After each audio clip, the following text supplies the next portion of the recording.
Hi, everyone, and welcome to another edition of Coffee with Father James.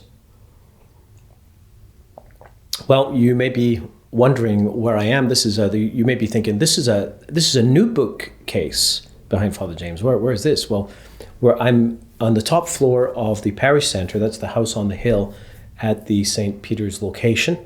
And in one of the large rooms here, we're actually experimenting, looking to build a kind of studio. And so this is our first stab at it. We're working with a few folks to get this done. There will be more to come, and our hope is with such a studio that we can eventually have extra videos where we interview parishioners, interview ministry leaders, interview other staff members, and create some great content for you. So we're experimenting. We'll keep you posted on how that's going. But for now, I'm here, and I'm hoping in the weeks to come, now that the weather's getting a bit better, that once again I might be able to get out and about, and these videos can have more interesting backdrops than bookcases all the time. So we hope to be doing that in the next couple of weeks.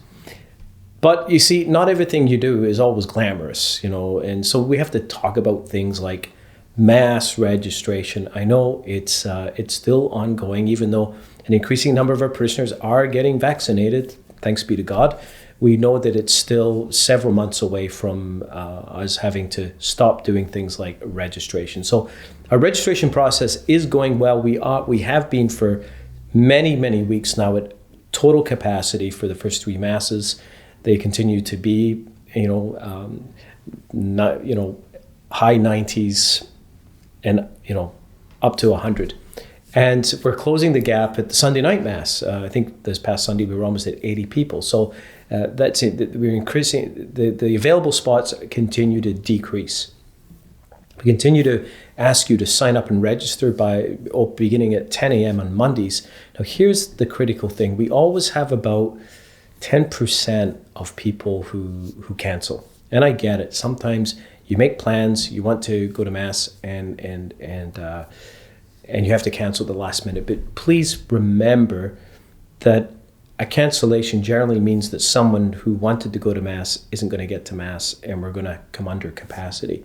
So here's what we're asking. We're asking that if you can't make it, as much as possible, that you let us know by 3 p.m. on Fridays. Call the parish office or send us an email. That just enables us to increase the space for people that might be on a waiting list. So let's keep going on this. We're doing okay, and thanks for your patience with all of this. This past weekend at Mass, at the end of Mass, we talked about the Alpha Taster last Monday night. It went incredibly well. We had about 110 people came out to be involved in it. We're starting off again on Monday, May 3rd is the next one. And after that, we'll be going every single weekend. We're hoping we can even get more people. Like, you can still get on board an alpha experience in the second week, even the third week. So if you missed the first week, or if you think, well, I can't necessarily make every week, don't let that stop you from getting a taste of alpha. We would love for you to sign up. Obviously, this is an online alpha. Well, might not have been obvious, but it is now. It's online. I presume if you're watching this video on YouTube that you're online, and you can download the Zoom application. And if you don't know how to use Zoom, we're here to help. Brad has created a little video. He's going to create a video that's going to talk about how to use Zoom. And please, it's a phone call away, and Brad will help you get that up and going so that you can be a part of our Alpha Taster. We'd love to see you there and to see you be a part of that experience. We mentioned last week in the video about the reopening of the 2 locations that were shut down for winter. And as I mentioned, that there was considerable savings financially just on the heating alone, never mind the other utilities and the cost of snow removal. So we don't exactly know what the final cost or what the final amount was that was saved.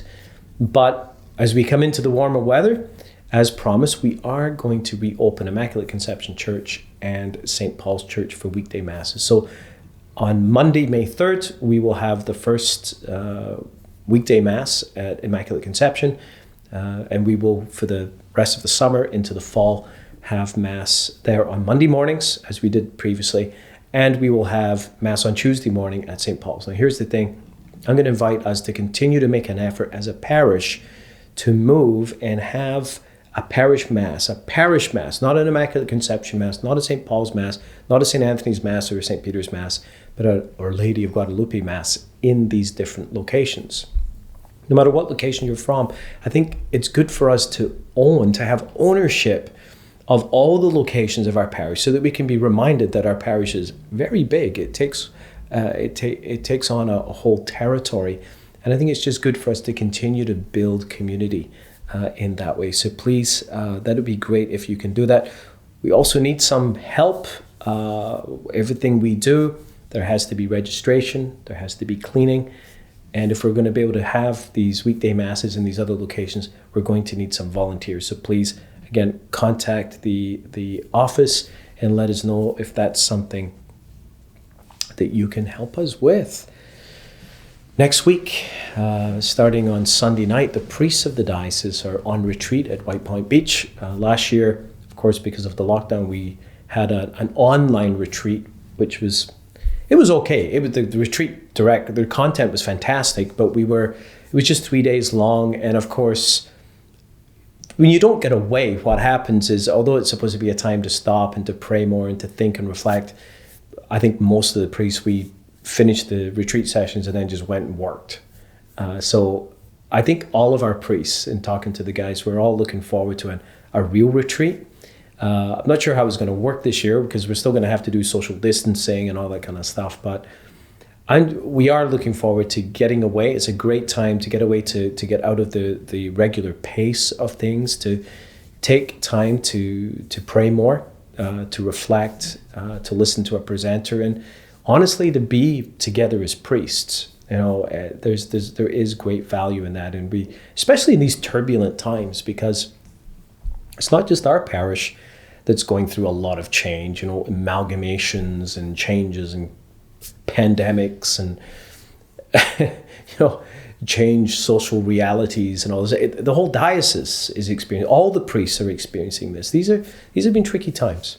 And so it's going to be good for us to be with each other, to take that extra time for prayer, to get silence and all of that. And so I'm going to ask you to please pray for us. Please pray for us. And because we're not here next week, there will be no weekday masses. So remember, Monday, Tuesday, Wednesday, Thursday, Friday, no masses.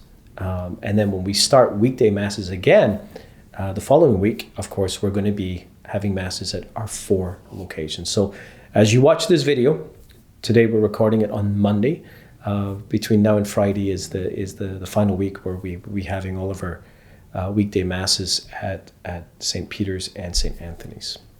So I hope that is not too confusing. Thanks again, everyone, for your prayers, your support, for your ongoing feedback. It's just so wonderful to journey in this new parish and to see things slowly begin to change, and as the spring seems to be actually here as opposed to being here and then like rushing away and having winter again, I get a feeling that spring is in the air, and as the blossoms begin to come forth, it's a reminder of the hope that we have, and that there is real hope in spite of the challenges, in spite of the difficulties and the tough decisions that we're going to have to make as a community. Boy, it's exciting. There's so much hope. There's so much hope as we go forward as a community of faith. So keep praying. Pray for us next week, and God bless you.